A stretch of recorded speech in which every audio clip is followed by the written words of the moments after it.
Assalamualaikum warahmatullahi wabarakatuh. I'm Nur Aishahira binti Azlan. So today we would like to present an interesting grammar topic, which is subject-verb agreement.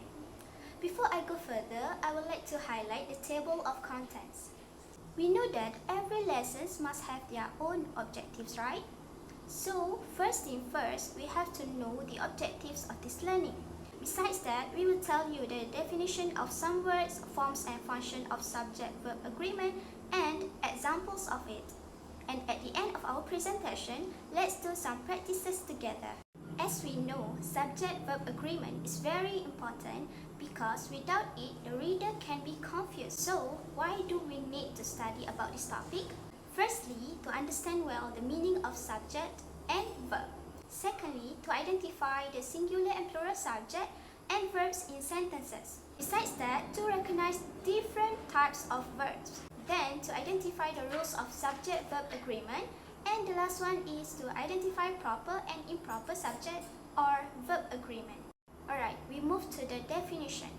What is the meaning of subject? The subject in a simple English sentence such as Camelia walks to school is the person or thing about whom the statement is made. In this case, Camelia is the subject.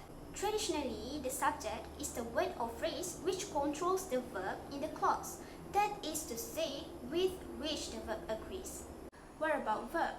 Based on Oxford Dictionary, verb is a word or group of words that expresses an action such as eat, an event such as happen, or a state such as exist. Like the same example as I have mentioned earlier, Camelia walks to school. In this case, walks is the verb. So, what is the meaning of subject-verb agreement? It refers to the relationship between the subject and predicate of the sentence and the grammatical concept that the subject of a sentence must align with the main verb of that same sentence. That's all from me. Thank you. Okay, now form and function. Okay, when subject is singular, it takes singular verb, and when subject is plural, it takes plural verb. Example, Lisa, Remy, the fact, pronoun, she, he, it. All of these are singular, so it will be Lisa is, Remy has, the fact does not. Okay, let's say it is plural, Lisa and Remy, or the facts is pronoun they. Obviously, is plural. Lisa and Remy are. The facts do not. So, if subject is plural, there is no s at verb. However, there are some nouns that are not obvious in this respect. Let's look at some cases. Okay, first, uncountable nouns and irregular plurals. Uncountable nouns take a singular verb. For example, information, knowledge, advice, and so on. Okay, in the sentences, your advice has been very helpful. Okay, for irregular plurals, take a plural verb. People, children, men, women, and so on. Example, many people are becoming aware of the issue. Data is plural of datum. However, in modern usage, it can be used with a singular or plural verb. For example, this data doesn't seem accurate, or these data don't seem accurate. Second, always plural. The verb always plural. When the following nouns may look singular, however, they look like a plural verb. First, police and cattle. Example, the police are cracking down on drug traffickers. Second, the plus adjective referring to a group of people. Example, the unemployed are encouraged to retain in a new career. Moving on the case third, always singular, the verb always singular. Okay, first, nouns ending in s.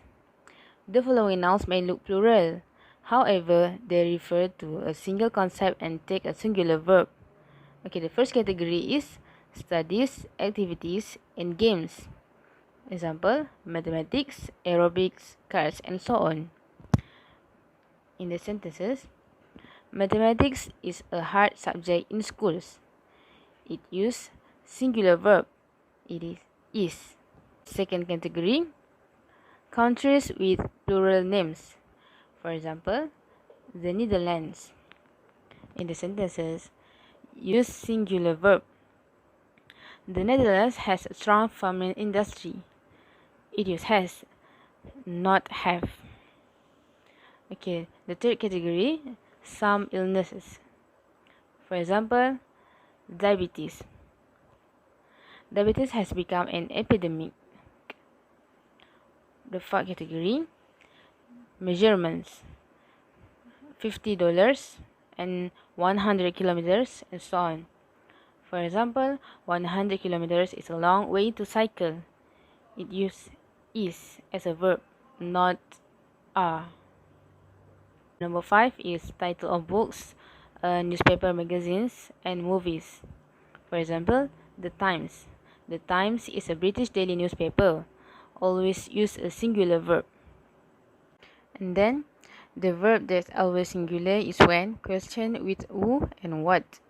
The verb in the question is usually singular even if the answer is plural. For example, what is cooking in the oven? The answer, the vegetables are cooking in the oven. Okay, after that, indefinite pronouns, everyone, everybody, everything, no one, nothing, somebody. For example, everyone has left. Is there anything wrong?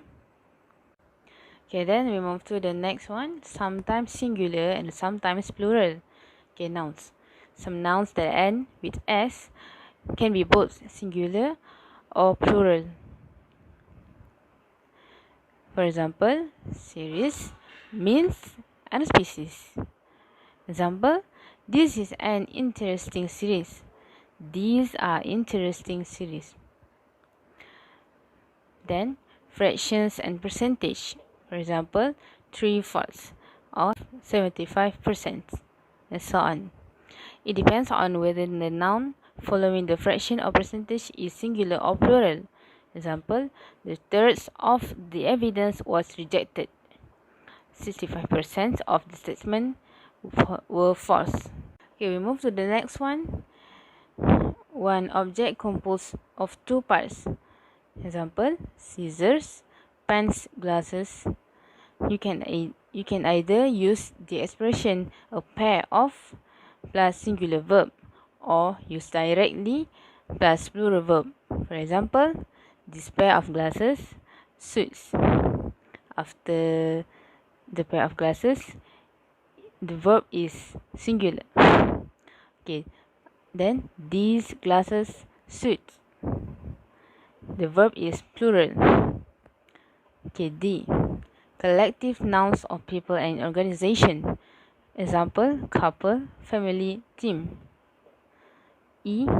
Names of organization. Example, the United Nations and so on. Okay, note. If you use singular determiners such as a, this, that, every, or each, must use singular verb. For example, every family in this neighborhood is Chinese. The verb in these sentences is singular. Is. Okay, B. Determiners some, any, all, no. It depends on whether the noun following this is singular or plural. Okay, the last one. Determiners none, neither, either.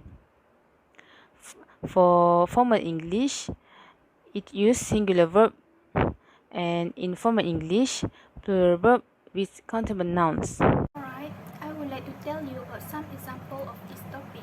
As we know, a subject and a verb must agree even when other words or phrases come between them. Here are some examples of subject-verb agreement. Firstly, a plural subject takes a plural verb. As we can see here, an example are the children are playing in the park. A pencil and an eraser make writing easier.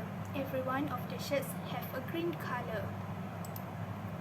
Secondly, a singular subject takes a singular verb. Nurul is going to bookstore. Exercise exercise helps to improve our physical intelligence. The lawyer has awarded custody to the mother's victim. Thirdly, subject which take a singular or plural verb. Neither the teachers nor the principal like sports as well. Either the sculpture or the paintings is in the museum today. My neighbor who lives next door to my house has moved. There are 30 boys at the school field.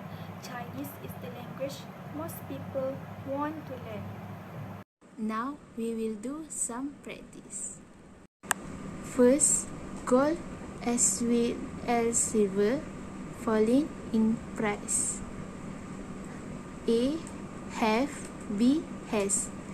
The answer is has because has is singular. Second, mathematics his favorite subject. A is, B are. The answer is because mathematics is singular. Third, the total student and the committee members every day. A meet, B meet. The answer is A meet because meet is plural. Before that, you can do some exercise in the link Google form. That's all from my group. Thank you.